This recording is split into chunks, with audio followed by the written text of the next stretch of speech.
nur sochib turgan chirog'imiz aslo o'chmaydi deb o'ylardik.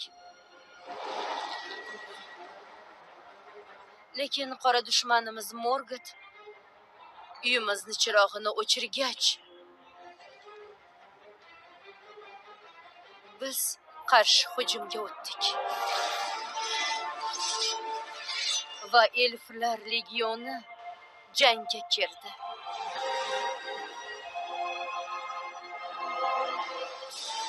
Biz Valimorni tark etdik. Uyimizni va dunyoning olis hududlariga yo'l oldik.